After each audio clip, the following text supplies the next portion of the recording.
हे इतकं सगळं होत असताना म्हणजे आज इथे शांतता आहे त्याचं सगळं श्रेय मी देईन इथल्या जनतेला.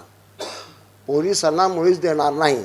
कारण पोलिसांनी जे काम करायचं ते जर केलं असतं तर इथं दंगल होण्याचा प्रश्नच आला नसता.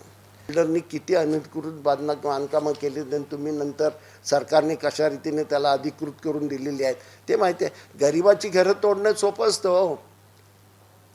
अधिकृत की अनधिकृत अंबानीची जी बिल्डिंग बनलेली आहे ती अधिकृत आहे की अनधिकृत आहे त्याचाही जरा चौकशी सरकारने करावी.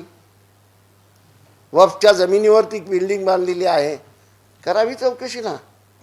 हे इतकं सगळं होत असताना म्हणजे आज इथे शांतता आहे त्याचं सगळं श्रेय मी देईन इथल्या जनतेला. पोलिसांना मुळीच देणार नाही. कारण पोलिसांनी जे काम करायचं ते जर केलं असतं तर इथं दंगल होण्याचा प्रश्नच आला नसता. नंतर जे काय घडलं त्याचाही फायदा मुस्लिम समाजातल्या काही लोकांनी घेतला.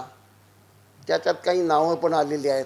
त्याची नावं तुम्हाला माहिती आहेत, मी त्याचा उल्लेख करणार नाही. इकडची पण नावांचा करणार नाही, तिकडच्या पण नावांचा करणार नाही. ते मुस्लिम नावं जी आहेत ती परत RSSशी संबंधित आहेत. BJPला जवळची नावं आहेत असं म्हटलं जातं. तर हे नेमकं काय आहे याची चौकशी अधिक केली पाहिजे.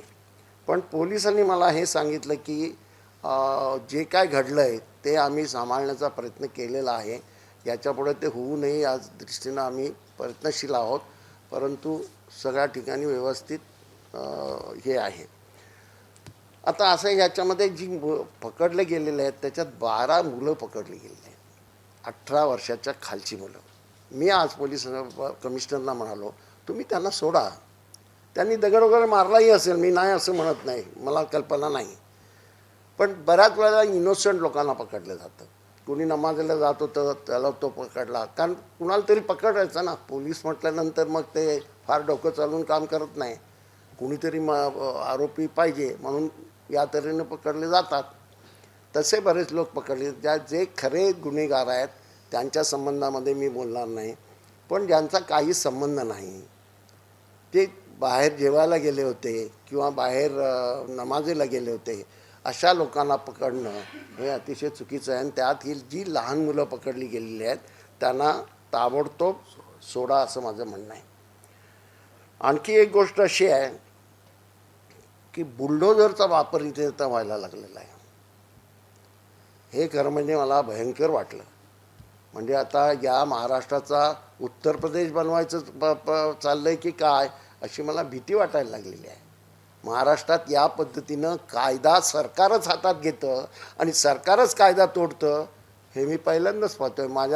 माझं आता वय आहे 82 वर्ष. मी साधारण तुमच्या माहितीसाठी सांगतो, मी 60 वर्ष राजकारणात आहे. म्हणजे युवक क्रांती दल अमुक तमुकपासून आणि तुमच्या या भागामध्ये मी बऱ्याच वेळा लढे केलेले आहे. पण असं कधीच पाहिलं नव्हतं. हे जे सरकारच कायदा मोडण्याचं काम करतं आहे हे अतिशय चुकीचं आहे. आणि सरकार एकाच कुठल्या तरी सेक्शनची बाजू घेतं हे अतिशय चुकीचं आहे. असं आहे, ज्या पद्धतीने जे घडलेलं आहे त्याचा नीट विचार केला पाहिजे. ते जर अनधिकृत बांधकाम असेल तर त्या संबंधात नोटीस देणं असं सुप्रीम कोर्टाचं हायकोर्टाचे आदेश आहेत.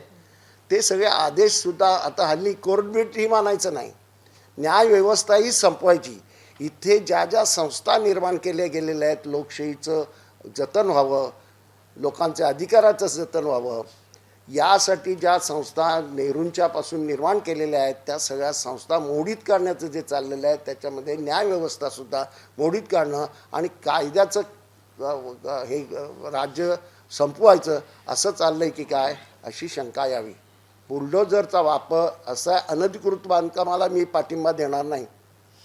पण तुम्ही माझ्या मुंबईत या, सगळ्या बिल्डरनी किती अनधिकृत बांधकामं केली आणि तुम्ही नंतर सरकारने कशा रीतीने त्याला अधिकृत करून दिलेली आहेत ते माहिती आहे. गरिबाची घरं तोडणं सोपं असतं हो.